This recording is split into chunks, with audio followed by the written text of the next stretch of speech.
Okey, seterusnya bagi panel seterusnya merupakan guru saya juga di Universiti Kebangsaan Malaysia, Dr Azhar Jaludin, merupakan senior lecturer at Linguistic program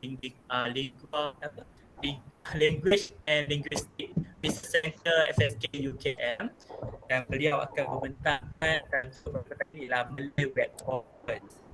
Okay, Dr. Azhar ataupun AJ, apa khabar sekarang? Sihat? Okay, Alhamdulillah. Alright, baru dapat first vaksin. Tunggu kedua. Bulan September. Alhamdulillah. Okay, kita teruskan kita punya perbincangan ini bersama dengan Dr. Azhar Jaludin. Dipersilakan Dr. Okay, terima kasih Muhammad Fazli. Assalamualaikum semua. Alright, let's go. Alright, so let me share my screen first.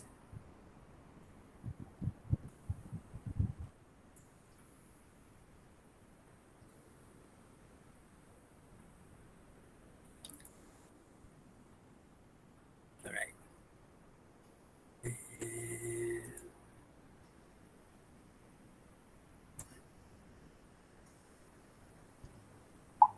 Okay, alright.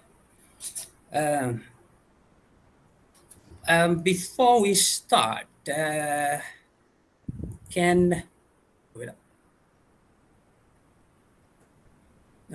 at the chat sections there, can you tell me the difference between an internet and a World Wide Web? Are they the same? Anybody say are they the same? Just put it there. If you say that it's not the same, just write at the chat section there. They are not. Let me see. Anybody answer the questions here? All right. No? I know they are not. Okay. Okay.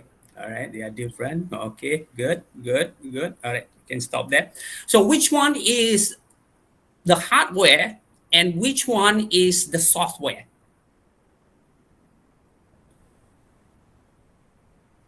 Is the internet the hardware or the internet the software? Okay, just write it down. It's all right. Okay, Arina got it right. Okay, susah nak jawab soalan ni. Okay, okay, Susana got it right.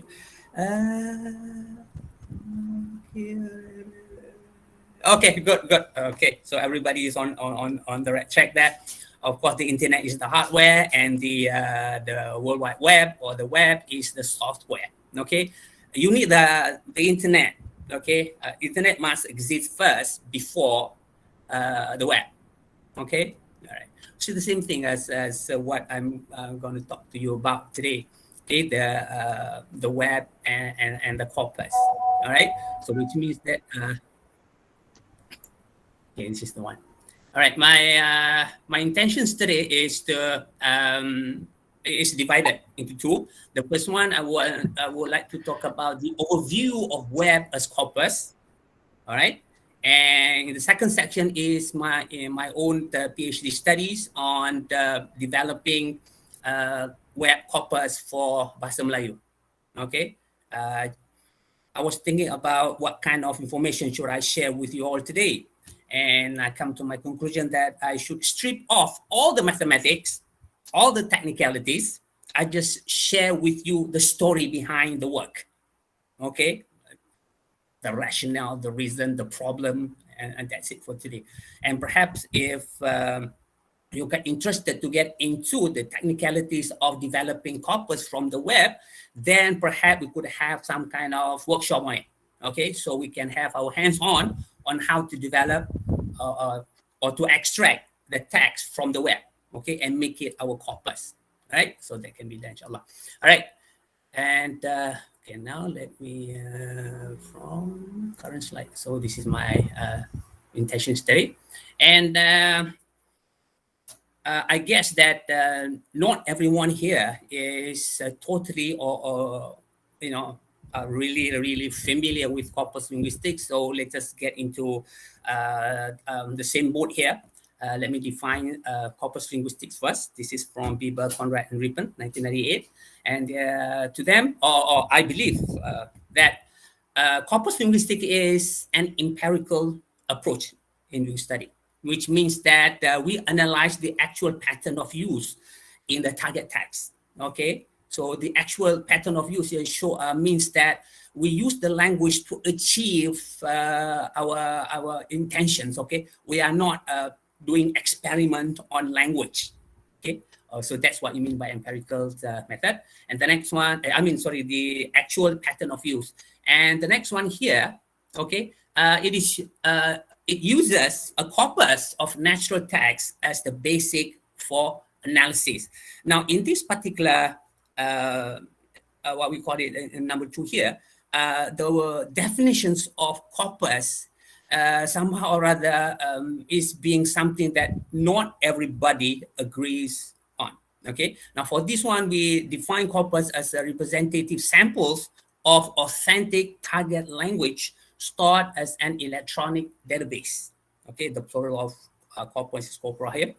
Okay, and I will show to you like what other definitions has researcher give to the word corpus.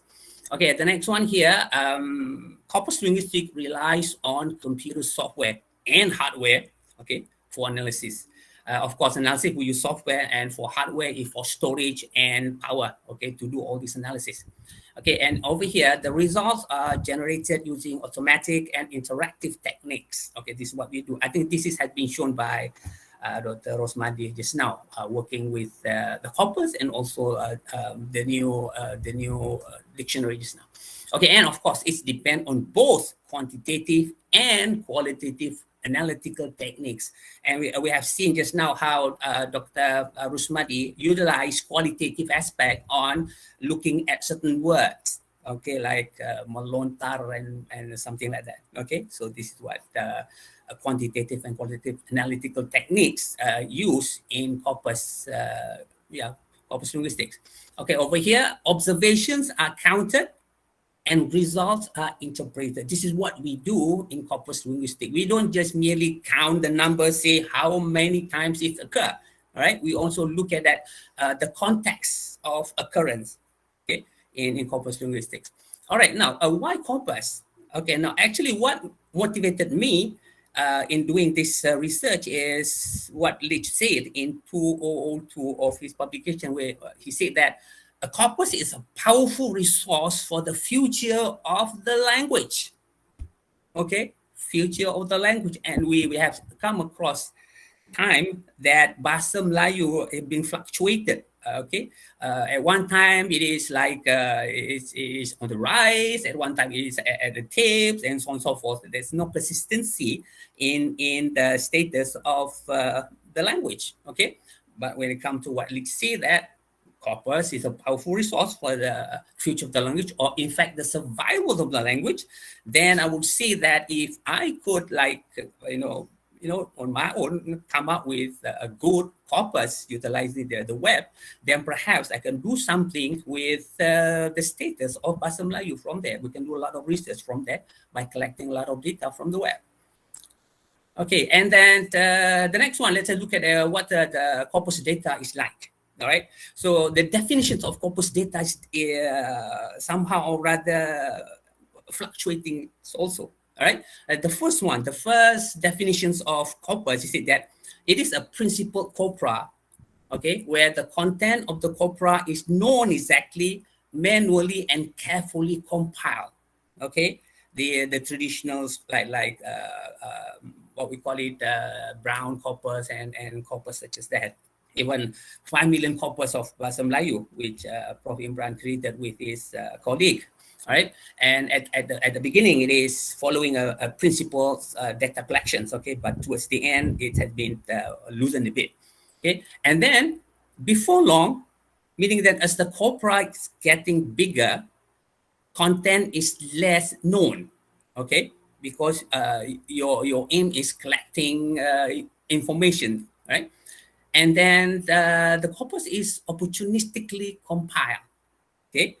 Meaning that a corpus now is defined as a corpus is a large collection of written or spoken text that is used for language research. That's it. And the word representativeness, sample, and something like that is gone. All right. So it is merely a collection of language or language data science. That's it. Okay. Now, as at the moment now, where digital humanities play a very important role out there now, the word corpus is not here at all. Okay, but they only utilize the terms language data science. That's it. They don't use the word corpus. Okay, and language data science is defined as that, a large collection of written or spoken text. That's it, right? And this is where they, they play around with a lot of programming, a lot of statistics in dealing with language. Okay, now, so that's about corpus. So hopefully we are in one boat when it comes to definitions of corpus linguistics. Now, what about web? Well, why web? Okay. Now, Kilgrave and Grafenstedt in 2003 say that the web, teeming as it is with language data of all manner of varieties and languages in vast quantity and freely available, is a fabulous linguist playground. Okay, as if kata pepatah Melayu, tikus jatuh atas beras. Okay, it's the data is everywhere. Okay, so that's one part of it. Okay, and then the World Wide Web, or the web, is what we call is defined as this. I took this from Wikipedia because I think this is the most what we call it painless definitions of World Wide Web, and there are a few words there which are important. Okay, I said here, document and other web resources are identified by URL. Okay, which may be interlinked by hyperlink. These words are all important in web as corpus study. Okay, so in a sense, all the digital informations are there. Made image, made sound, made what we call text, and so on. Okay, now let's just define what is web as corpus, right? Now, before long, these are the two terms that I use. First, web for corpus, right? In which the web is used as a source of text in digital format for building a corpus offline, and also web as corpus, right, which uses the corpus directly as a corpus. Okay, these two terms. But then they got together and they say that okay, let's just use web as corpus, all right, to define to include both of these one. Okay, all right. Now this is so because there are 4 separate senses of web as corpus. How do you look at corpus? Okay, so far there are 4. This is what Bernardini and his colleague, and her colleague actually give the definition of. The first one, the web as a corpus surrogate. This is one sense. Over here, the web is looked upon as a ready-made corpus. That's it. Okay. Even though some corpus linguists doesn't, agree with that, but this is one aspect of it. And over here, the utilization of commercial search engine is used to look for linguistic evidence. All right. So there are some studies quite recently which utilize this, okay, to look at some grammatical, what we call it, information from the web. And the next one is what we call the web is a corpus shop. Okay, in this particular sense, the web is a language data resource or repository. Okay, this is the shop, and then you go to the shop and you buy what you want. Okay, and put it in your what we call it in your list or bucket there. Okay, and then over here, the researcher select and download the text retrieved by the search engine or crawler, thus creating a corpus in the traditional sense of terms. Okay, this is what I'm focusing on. Okay, so we look at the what we call the web as the source of data. Okay, for our corpus. And the next one is what they call the web as a corpus proper. Now, in this particular sense, the web as a corpus representative of web language. Okay, we are looking at the web and we are looking at the language in the web as variations of um, certain aspect of language. The next one here, learning about the web rather than using the web to learn about language. Okay, so number 3, in that sense. And then number 4, the mega corpus and mini web perspective. And over here, an attempt is to create a new object, a sort of mini web adapted to language research. The object would possess both web-derived and corpus-derived features. Okay, so you can see that number 1 and number 2 is the corpus. Number 3 and number 4 focus on the web. Okay, so it's up to you how you would want to look at the web. Okay, when it comes to linguistic research. Okay, there are 4. There are probably more, but for the time being, these are the 4. All right, now web for linguistic research here. When use the commercial search engine, we can use all this. Okay, ask.com, Bing, Google, and Yahoo for all this research. And people use these two a lot, Google and Yahoo, to do their research. Okay, and then the other one is use a web crawler, or known as a spider or spider ball or crawler, to go to the website and download all those what we call it text. Okay, a web crawler is a program or automated script which browses the World Wide Web and then typically operated by search engine for the purpose of web indexing. But for us, especially for me, I use web crawler. I come up with my own web crawler to download data in Bahasa Melayu to compile my corpus. All right. So what's the problem with using search engine? Okay. And then this is what Kirgarib said. Googleology, or search engine, is a bad science. Okay, you cannot really use search engine, okay, to do linguistic research. Serious work on that one. Okay, there are some of the reasons he gives it, like not enough context given from the Google search result. Okay, not enough context. Right, it just give a little what we call it snippet. Okay, but not enough. And then ridiculous sort order, okay, which means that which one first one, which one the second one, okay, the ranking. And another one, untrustworthy in hit count. Now this one means that if you run the count today, for instance, the word boy, okay, for instance, it gives you one numbers, and then if you run it again in the next hour, it'll give you a different count. Okay, so we do not know what is the actual count of that certain word. Okay, and then of course a limited search syntax. If you have used Google Scholar and also maybe another search, what we call it, web search for document, then you can see that Google Scholar has a very limited search syntax. Okay, as compared to the other one. And Garib also said that it's linguistically dumb. Of course, because the search engine is created not for linguistic research. It is done for information retrieval. Okay, all right. So now the search engine is out of the questions now. So what should we do? Okay, how do you utilize how do you go and look for information on the web now? Okay, now it said here the most practical way of exploiting web data is to compile a static corpus for a given language, meaning that we collect the data from the web, then we compile the corpus out of the downloaded text.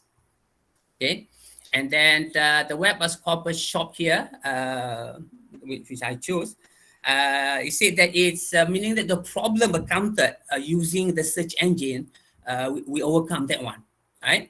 And then the next one, somehow or other, is virtually free. Not that free because we need to have our computer, our laptop, our hard disk, and our internet connection. Right? It's not maybe the word virtually free there. Now, and the size of corpora, is whatever you want, okay? Because the data in the web is just what we call it humongous. And the next one is that the data is locally available to user and it can be linguistically post-processed as if we are building a traditional corpus.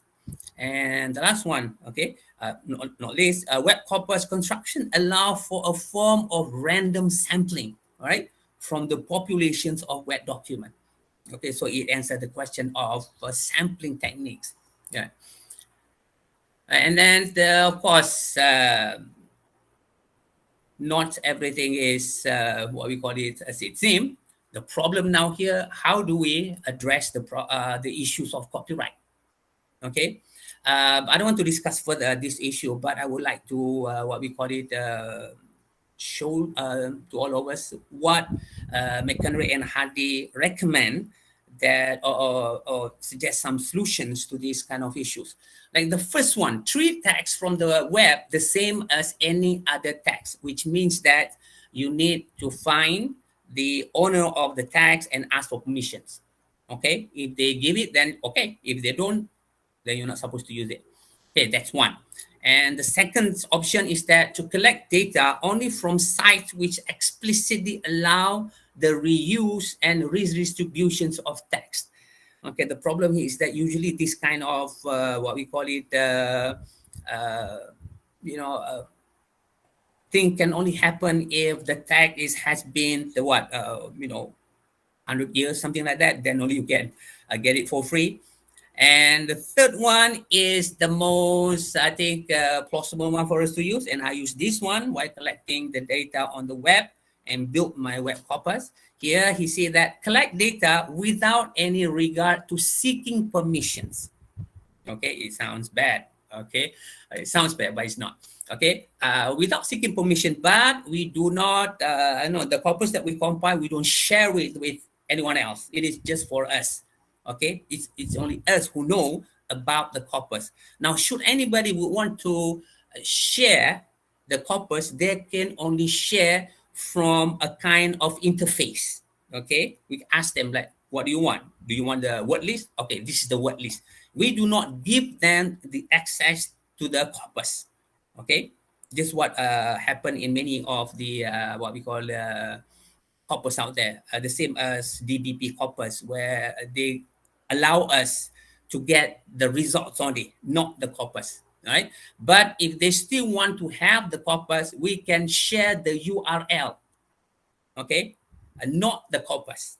That one can be shared, right? The website, we share the website, but we do not share the text.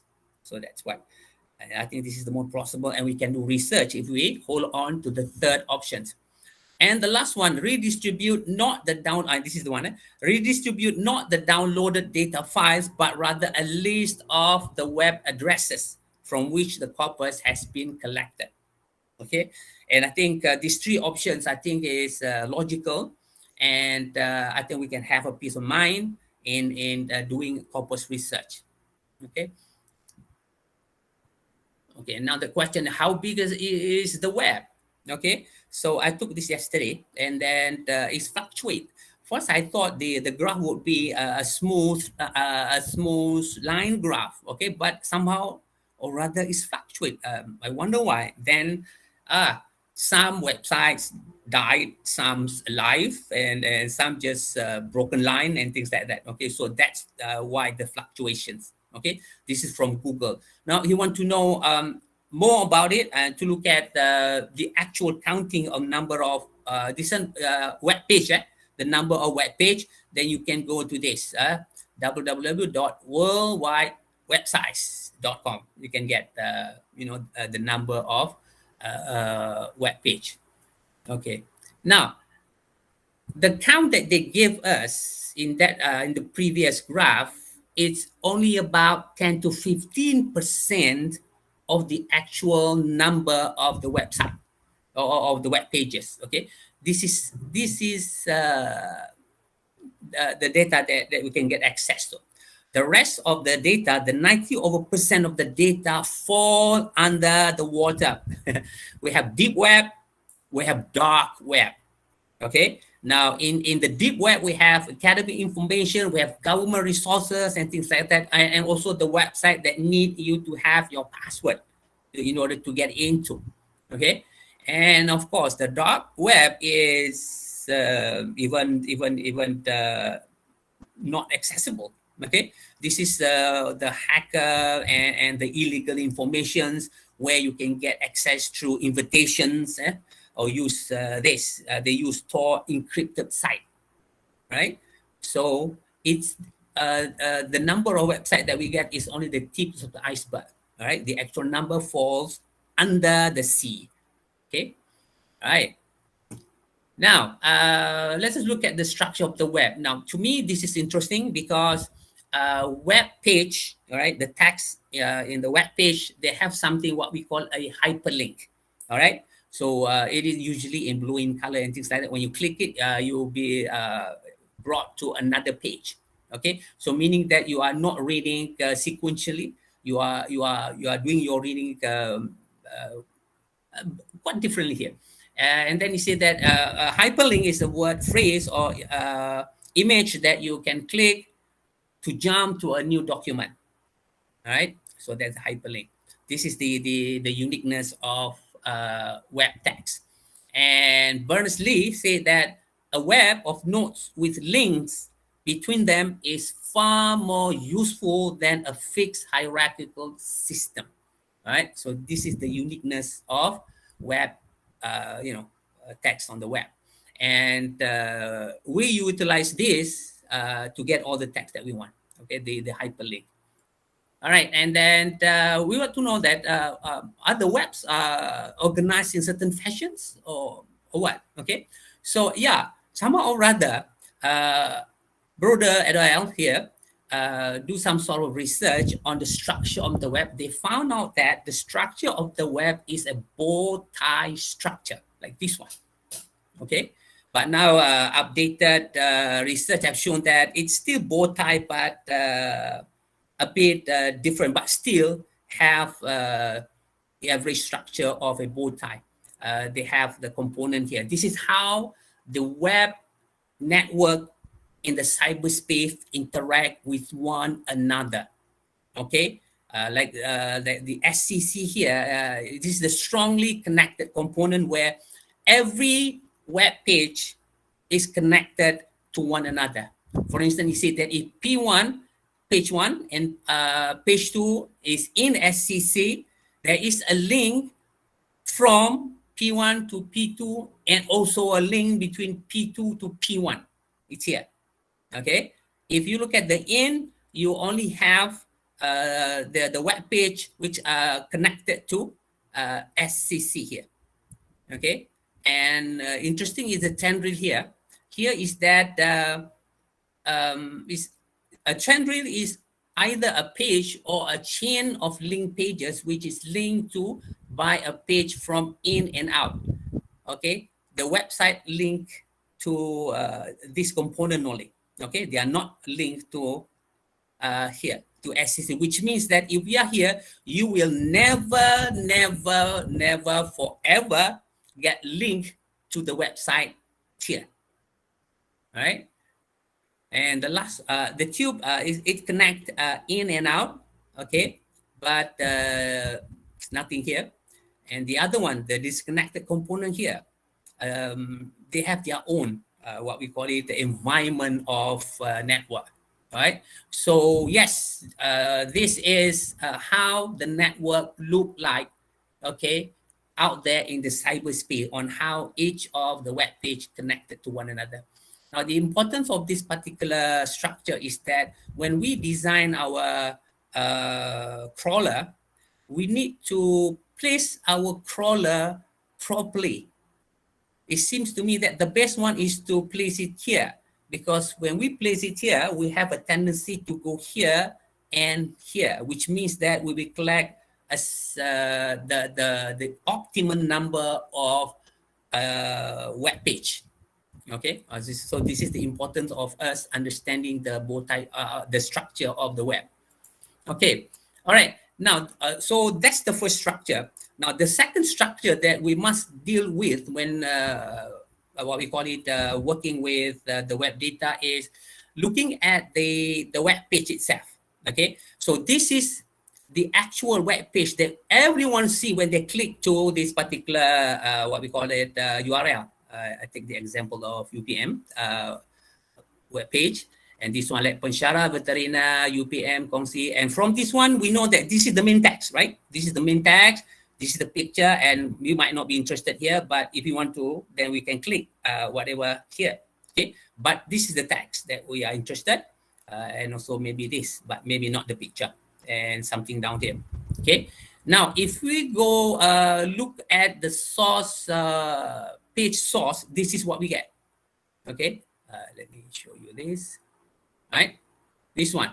These are all the what we call it, the programming behind the image that we see just now. All right, and all these, okay, all these are formatting and so on and so forth. Okay, and the actual text that we see just now is here.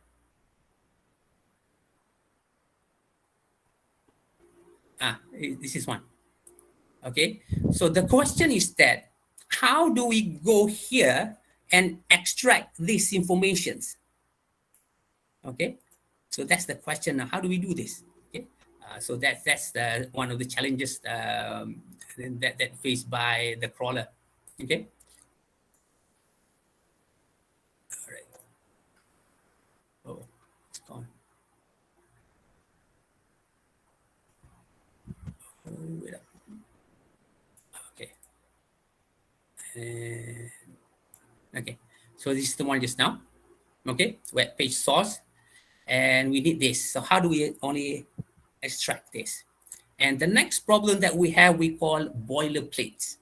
Okay, we want this information, we need this information, and we only need this information. What we do not this, we don't want this. So how do we throw away this boilerplate? Boilerplate is the formatting that occur in every page. All right, and we only need this. Okay, and sometimes there occurs some sort of text over here, which is maybe quite large enough. And how do we, like throw away this? Just select this. Okay, so that's the big problem that we have. Okay, and from that we want to get this. Okay, from the page, from the web sources now, and then this is the raw text we are able to extract out from the page. Okay, this is what we want, clean. Okay, so we can save this one, we can meta text it, and then we can do some more annotation and save this one text, okay, in our corpus. Right, so this is what we want. All right, so those are the things. So that's the first what we call it presentation, i.e. my focus on the overview of web as a corpus. And I hope that you get the glimpse, some ideas of what web as corpus is, and the importance of it, and maybe some challenges of extracting the text, okay, from the corpus into from the web into our corpus. All right, now I'd like to share with you some of my work on corpus, what we call it, developing our Malay Web Corpus. Okay, it's the case study. All right, now before that, there exists some system out there which created Bahasa Melayu Corpus, right, or Bahasa Melayu Corpora, such as Sketch Engine. They have this Malaysian's web as corpus. They have this, and the size of it is around 230 million. Okay, and you can go here, but you need to register yourself and pay some sort of small fee to get access to it. But maybe have a few months. I think 1 month, is it free? Subscribe. Okay, they have this much, and the next one we have this W2C web corpus. And over here, they have Malaysians, Bahasa Melayu also, 71 million token. And the next one, Scanner, Krubadan project. And over here, they have around, for this one, they have 18,721 different languages, right? Bahasa Melayu included in this particular project. And Linguistic corpora collections, they have Bahasa Melayu also. But over here, they only give us number of sentences. Okay, not the actual text, right? Just number of sentence up to 1 million. All right. Now this is Guru Badan project, and when I search further, I come up with this different Bahasa Melayu, which has been created by Guru Badan, like Baba Malay, Central Malay, Jambi Malay, Kupang Malay, Malay itself, and Malay Arabic, and so on and so forth. I looked at it. Of course, they only give me a list of words. That's it. Okay, and if you want it, then you need to ask for it from them. Okay, so there existed a few corpus or Bahasa Melayu corpus out there. Okay, all right, and I'm using these particular approaches in building my corpus, which call web as a gudang corpus or corpus shop. Right? Web as corpus shop. This is the kind of the framework it works. The first one, we got to know the web and the structure of the web here, meaning that the structure of the web, like the bow tie web just now, and also the structure of the web page. Okay, we got to understand it. And from that understanding, we can come up with a proper crawler, okay? To go to that website, crawl for the text only, okay? And download it. Yeah, this is what I call it Tuluso, the crawler, the spider. Okay, this is how it works. So it extracts the URL, it download the, what we call it, the website, okay? Extract the URL again. Meaning over here, we accumulating the URL, okay? And then when we got the URL, we download all the text from the URL. Okay, now after we have done this, we have stopped the text here, then only we do some sort of post-processing here. Okay, in this post-processing, we get rid of all the noises. Okay, the boilerplates, the different language, and so on and so forth. Okay, and after this one's done, we have our raw corpus in Bahasa Melayu. Easier said than done. All right, I lose a couple of years sleep over this particular project. Okay, all right. Okay, now this is the flow chart. Okay, the overall component. So the first one here is where my AJ spider and AJ scraper works. Okay, and then we got this particular what we call the raw corpus, and we start doing post-processing, and from there I got my corpus. Then we test whether the corpus that being constructed, is it what we call it have the quality, meaning that is it valid? Quality here means we have two technical qualities, and then the other one is linguistic quality. Okay, we test that, and then if it's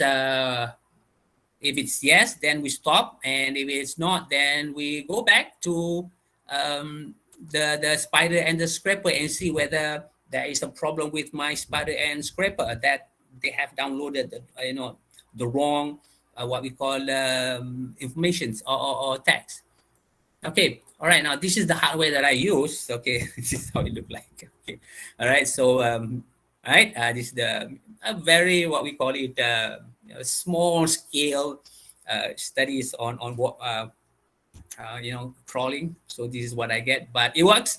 Okay, and at that particular time, the stability of our internet connection is questionable, along with our electricals, what we call connection, because we need those things to be stable in order to do this crawling. Okay, because my earlier versions of crawler, whenever my system shut down, I have to restart collecting the data again. Okay, now until I come to a point that when it let's say that if the system shut down, and when I begin the search again, it will begin from where I left it. Okay, so that's happened. All right, and the software I use for this one is the Python version 2.7. This is the main programming language I use to program my crawler, my spider, and my post-processing modules. And then I use third-party package to look for duplicates in files, so that I just use one of them and I throw the rest. So if I don't do this, my corpus will be skewed. Okay, the quality is not there. Okay, so this is what I have to do. Look for this one. This particular package will look for exact duplicate of file. Okay, and actually at the moment I try to find out another ways of looking at 90% similarity between the two texts. All right, so we call that near duplicate. Okay, I haven't done that in my project. I just look for exact duplicate and show those duplicates away, and I still haven't done the near duplicate, which I should have done. Okay, and then I use lang ID created by Louis and Baldwin in 2012 to look for bahasa Melayu. Okay, because this particular package have a kind of high, what we call it, accuracy in determining the language of the text. Okay, I'm using this one. And of course, wordsmith tools to look for statistics. Okay, in my work. And the last one, Microsoft Excel. This one to produce the, again, some statistic is done on Microsoft Excel, and also some visual, okay, is also produced using this particular package. All right. Okay, and then there are three corpus, and having learned from the structure of the web and so on and so forth. So these are the three modules that come up from the study of the structure, meaning that the first one is AJ Spider here, and this spider it start with a seed URL, the beginning URL, and then it start crawling the web, okay, and download all the URL found, okay. And the next one, this one just they just look for bahasa Melayu here. Now AJ Scraper here, the extractions module download all the document found in the pages. Just like you go to the URL, you got the text, download that text. Okay, just the text. And the last one, the post process, we filter the document in terms of, we look at the language and also the web noise. All right. And at the end of the day, we got the text that we want. The text is raw text. We haven't, I did not annotate it, because to me, annotations can be done. Okay, in post write. Okay, all right. So I've done this. Okay, all right. Of course, my objective, the first one is to build the procedure. Okay, and the next one is to evaluate the corpus that has been created or constructed using these modules. Now, this is because we want to know whether the module that has been created to create this corpus is in fact practical, okay, and accurate. So that's what we want to know, this one. Okay, and in terms of evaluating the corpus that has been created, there are two. One, we evaluate it intrinsically. This is non-linguistic. Okay, it is more of technical quality evaluations, and these technical quality evaluations, it would expose all these weaknesses, okay, in the procedure of building the corpus. And I also run another test, what we call extrinsic test on the corpus that have been built. This is a linguistics aspect, and what I did is that I replicate a research done by another researcher, but instead of using the corpus that they use, I use the corpus created from this particular research, and we compare the result and see whether the result are parallel, meaning that show that it gave, meaning that the corpus that been created, right, is at par with the corpus, the standard corpus out there. Okay. All right, and these are the thing. For intrinsic, I'm using the statistic, the descriptive statistic to compare. my corpus with 5 million corpus plus DBP and UCAM, right? And then I look at the what we call it words and the length of a word and sentence, and look at the distributions and compare the two, the one created here and the one from the standard corpus, and see whether they are similar, visual inspections that is. And of course, the last one, using Zipf's law, okay, and see whether the corpus that has been created in in this particular project obeys zip law or not. Okay, if it obeys that, okay, this is one test that what we call it confirm the validity of my corpus, right? And the extrinsic test is replication. I'm using Professor Dato Imran Ho research, where he looked for frasa sendi nama di atas dan di bawah using the PPUCAM. And then I'm following strictly the methodology in this research and compare the results. Okay, and I think I have another 5 minutes here. All right, so I show you some results only. Okay, these are the modules. Okay, and this is the what we call it, the stages. Okay, the web that I'm investigating is that the institutions, the university's web, UTM, USM, UPM, UKM, UITM. I don't use UM because UM use in English. They don't have any Malay there, so only 5. Okay. I run the AJ Spider. Okay. From AJ Spider, I got all this. This is the number of the URL. Okay.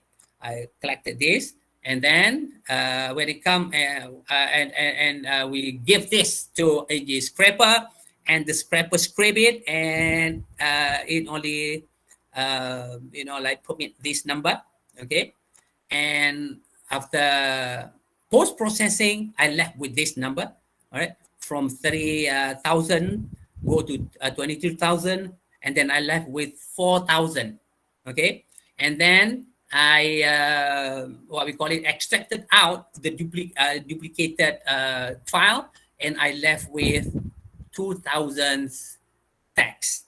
Okay, so it shows that a lot of work is done in collecting garbage, in a sense, something that is not useful for my work. Okay, so out of 30,000, I only left with 2,000, i.e. 7.1% of the original. Okay, so it shows that it requires what we call it, some infrastructure just to do this. Okay, so perhaps in the next near future, I need to have a more intelligent spider to choose right from this particular stage the right text. Okay, so I don't have like waste of this information. All right. So at the end of the day, this is what I got. The BM Web Corpus, 1 million token. It's in Bahasa Melayu. It is synchronic. It is specialized academic web corpus. It is static, meaning that it's not a monitor corpus. And then it's in the mode of writing. Okay, so this is what I got. And upon the testing, not much different between my BM Web Corpus and DBP UKM, all right, in terms of type, not type, type token ratio. It seems like my BM Web it's higher, which means that I have types is higher than is higher here. Okay, and the standardized still higher, and all this. Okay, so well, it's comparable between DBP and BM Web Core. So over this comparison, I can see that, okay, my corpus seems to follow this. So perhaps the modules doing their job correctly. So this is the comparison between the length of word, okay, and visually we can see that it is more or less the same. So okay, we can say that my the DBP UCAM and BM Web comparable in terms of the distributions of the word length, okay, all right, and sentence length. But we can see that the DBP UKM it's smoother compared to my BM web. I have a lot of jack over here in terms of the shorter sentences. This is when I checked it out. It is due to the when we identify the sentence, the software that we use, they use like dr dot as a sentence.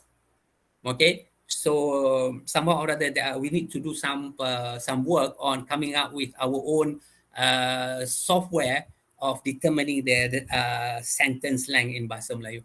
Okay, but overall still okay. When it comes to zip law, this is log frequency versus the rank, and more or less they are comparable. And the next one, the log frequency and log rank, it is of a straight line here, y equal to and y equal. I'm using Excel for this one, and from this result, I can simply see that. Okay, in terms of technical quality, my corpus or the module that I have developed for developing the corpus it's working.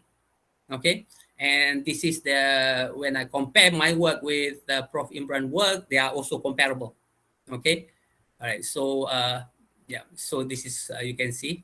Alright, kemudian di atas, di bawah, alright, like for instance, like di bawah here, peratusan 86, 87, 6 and 5, 2.7, and they are more or less the same. Okay, so okay, to me, the module works.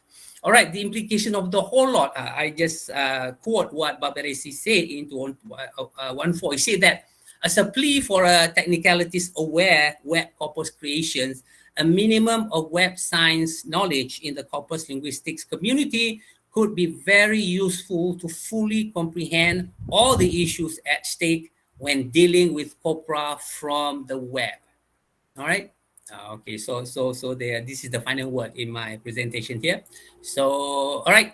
Thank you. I give this screen back to the organizer. Thank you. Okay, thank you Doktor for the sharing presentation. Jadi berdasarkan daripada presentation tadi kita nampak satu perspektif daripada technical punya perspektif yang boleh dilakukan daripada korpus linguistik sendiri, dan kebanyakannya bagi pengalaman saya lah, yang telah dilakukan oleh Dr. Azhar Jaludin tadi, dia lebih kepada data science, betul tak Doktor? So dia lebih, kita akan lihat bagaimana secara technical and dia punya bacaan secara orang kata representative itu bagaimana dibaca. Jadi dia agak nampak, dia agak technical and sangat menarik bagi orang data science lah, sebab kita sangat suka dengan frekuensi insignificant mean dia punya tu, kita sangat suka. Exactly. Sebab bila sampai perkara tersebut kira macam menang besar lah juga. Okay, saya buka juga any question, two question daripada penonton. Dr. Habibah. Okay, I would like to ask the first question. Right. First, thank you very much for the fantastic presentation, Dr. Azhar. I think it's really great. I'm actually looking forward. I've been asking Dr. Azhar to share his knowledge about web crawler, I think years before this even. And I'm so happy to see it now and the result from it. I think the method and development of the web crawler, the AJ Spider, the AJ Scrapper, and AJ Post process, these are such valuable knowledge. Not many people with corpus linguistic background would spend time to know these things because they are very technical and you need to know a lot of things, like what you said, zip law and the structure of the web. I don't know all of those things. It seems like you're satu kaki lah dekat sebelah sana lah ini, right? Faculty Computer Science lah. Yeah, we do. Yeah. Nak menuntut Python pun I think it's not easy. I've tried R and I think I'm giving up on R already, R Studio. So Python is on another level, I would say. And I believe it will be the way forward for corpus building procedure and technology for Malay language and Malaysia corpus linguistic community. And I think I'm really grateful that you have shared your work with us. My question is, Azhar, I think my question is right now, I think it's related to your plan forward after this in improving the accuracy of AG Spider, AG Scraper, and AG Post Process. Yeah. And I hope to see the next generation of corpus linguists untuk belajar with Dr. Azhar all of this, because sayang kalau tak ada pelapis, right? Okay, that's for Exactly. me. Yeah. Okay. Can I respond to that one? Yes, Okay. please. Yeah. Actually, that's what we want to do, because what we have done so far in my PhD work with Dr. Imran is just scrape the surface only, but much work need to be done, especially in the Bahasa Melayu scenario. But in fact, for corpus in general, I think we do need to understand this, because this is the way forward. This is what people are doing right now. Like I mentioned at the beginning, where in digital humanities, the word corpus is not there at all, but they use big data. When they deal with language, they look at language data and they come up with beautiful, like visuals. They have terms like topic analysis, they have word embedding analysis, and all those things. But when we look at it, say, hey, this is corpus work, but they do not mention even a single word of corpus in doing their work. So that's something. This is I think we all need to be aware of this. Okay, so and move forward along with it. But I think Dr. Lawrence Anthony has mentioned about that there are three ways of doing corpus work. Like the first one is the manual analysis thing. Like you really get into it and do some sort of deep qualitative aspect or close reading. That's what he said. And the second one is using the existing corpus tools to do our corpus work. And of course, when and what Fazil said just now is that when it comes to statistic, the significance value, the T what call it T test and so on and so forth, the descriptive statistic, the inferential statistic, and the programming. So that's another level. Okay, so we need people to do all this, but of course, people are going toward programming and statistics now. All right. Okay, I'm doing that one myself. So, okay, thank you, Nabi. Thank you, Dr. Azhar. All right. Okay, ada any question lagi? Kita buka pada satu soalan. Yeah. Jika nak kongsi sharing the certain macam ilmu ke, boleh.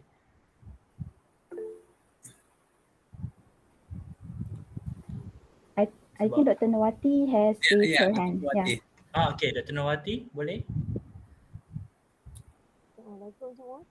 Sorry, I mute because I was having another meeting as well, but I come back to this presentation because I know both presenters, Dr. Rusmadi and Dr. Azhar. I have completed my service, by the way, with UKM, so I'm freelancing and do whatever that I like now. But I'm still involved with translation. I did my master's in translation, but also after that I dealt with corpus. But I focus the content on translation, so I find it very interesting.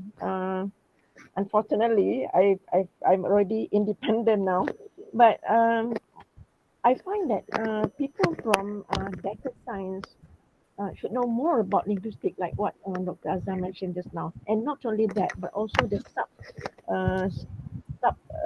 areas of language or linguistics, including translation. Because what we have in translation will be different than what the source text languages are like. So there's a lot of influences.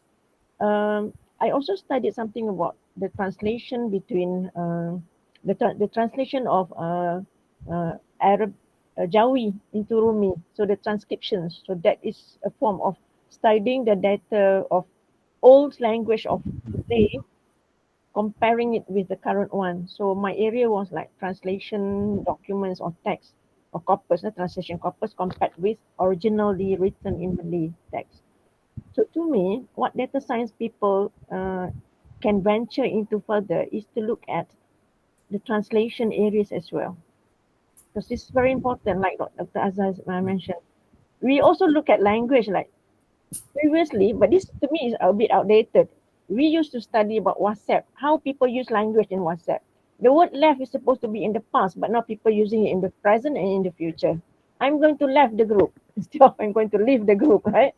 So these are among phenomena in language that we can look into. And at the moment, I think Dr. Azhar, can you please um, furnish us a bit with what is the most current thing that we can study from data, including science data? Because during this COVID seasons, there are plenty of things that are coming in. People are using words, which I find very interesting. Previously, before this COVID era, the word bomb, yeah, is very important. People want to look at who uses the word bomb and where and when and how they use it, where they can predict where these people are using, where these people are whereabouts. So investigations are going into just one word of bomb, for instance. Yeah? So perhaps Dr. Azhar can share with us a bit what could be the latest thing that would be interesting to look at into a corpus and what kind of corpus focus. Like in my area is translation corpus. Yeah? But the current one, if new comers want to look into a corpus, what would be the focus of studies that data science people and linguistic corpus people can venture into? Thank you. Right. Okay, thank you, Norati. Okay, now as far as I'm concerned, that before this, okay, before digital humanities, big data, and things like that, the work in corpus focusing on the language, right? We look at the language, the use of language and grammar of the language and so on and so forth. But now it has what we call it moved towards language in society. You know, a lot of this work has been done in Lancaster and especially in Lancaster. They have looked at this a lot in looking at immigrations. You know, they are looking at LGBT issues. You know, so they are looking at all these society issues and analyze these issues from the language use from perspective of corpus. That's what they have done. But when we look at further under digital humanities or in fact natural language processing, they are more towards using language model to look for topic, themes, temporals, change in language. For instance, they look at the word apple when it's apple at one point of time give a very different meaning, and as time goes by and the technology changes, then apple has took up different meaning. You know, from fruits become computer. Okay, so those are the kind of things that's happening now. So to me, at this point of time that we are talking at the moment, other discipline, outside of our corpus discipline, they are doing the work that are similar to us, but they are using the power of computer and programming in analyzing the language data. Okay, from translations up to all the issues that are existed here in the world, especially a COVID-19 issue. I think Dr. Aisha has also taken up these issues, and when she talked about COVID-19 in one of her paper there. Okay, so I think that I can tell you that much. It is very quite busy out here. People are working with this language data because every now, especially now, people are working with the internet, with the World Wide Web. You know, so much informations are given to the internet, and now the internet have all these informations. You know, so what we could do is that go to the internet and look at the data. So that's one way. And of course, the tools. We need the tools, all right? So we have to sharpen our tools. We need to sharpen our tools so that we can get into the frontier of research. Else, we just left with what people have done. Okay, and going. So that's the thing. All right. Dr. AJ, do you have macam mentee ke you are training now? For yes. yeah. I have one, and then we are doing this, all these method things and programming. In fact, in UKM, we are trying to what we call it, teach our third year students Python programming. Alhamdulillah. Slowly. I hope I can join the class. Python. So now we are thinking of getting that to the second year, so that in their third year they can use the programming to do some sort of computational linguistics. So that's the idea. Yeah, that's right. When I attended the Birmingham summer school for corpus linguistic, I was actually lost because they were teaching all sort of things related to Python. It is. No worries. We will request for Dr. AJ to do a workshop on that. Yes, please, Dr. AJ. All right. Okay. All right. Thank you, people. Thank you. Okay, terima kasih semua. Okay, kita sebelum saya mengakhiri presentation pada hari ini. So jadi saya ada nak share beberapa perkara. Terutamanya yang pertama berkenaan dengan CJ certificate ataupun certificate sebentar tadi. Siapa yang belum lagi mendaftar ataupun register certificate tersebut boleh berbuat demikian. Dan saya nak share beberapa perkara. Yang pertama mengenai jemputan bagi MCRN menjemput ahli akademik untuk menyertai webinar bulanan MCRN sebagai pembentang utama, dan ahli akademik juga boleh mengekalkan kajian linguistik gunaan ataupun applied linguistik dan linguistik dan pembentangan. Okey.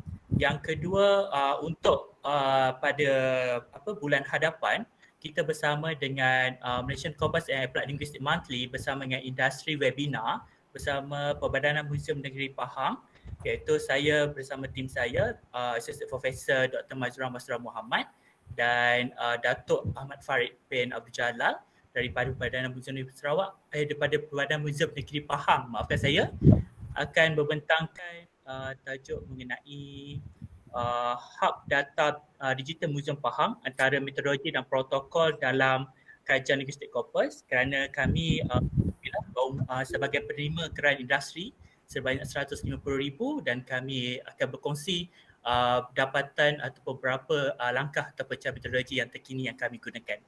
Jadi kita boleh jumpa pada industri webinar pada bulan hadapan.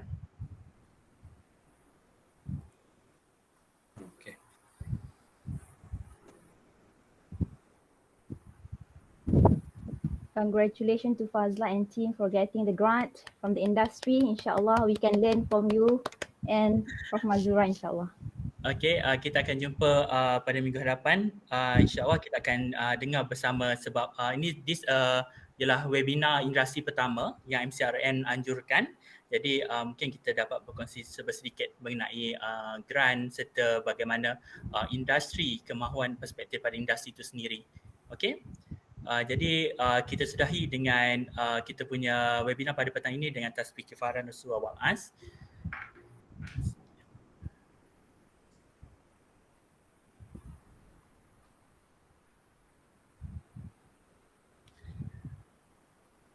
Dr. Nosima boleh pergi kepada sebentar ya. Saya share semula sertifikat punya. Dr. Habib boleh share tak semula sertifikat? Okey, saya share semula ya. Sebab mungkin dah ada yang terpadam dan ada yang terkeluarkan. Terima kasih buat panel pada hari ini, Dr. Rusmadi Baharudin dan Encik pula, silap saya. Dr. Azhar Jaludin, sebab masa saya mengajar, saya belajar itu saya panggil Encik saja kan. Ya, Dr. Fazla. Right. Terima kasih. Okay, see you again. Okay, terima kasih. Terima kasih sama-sama.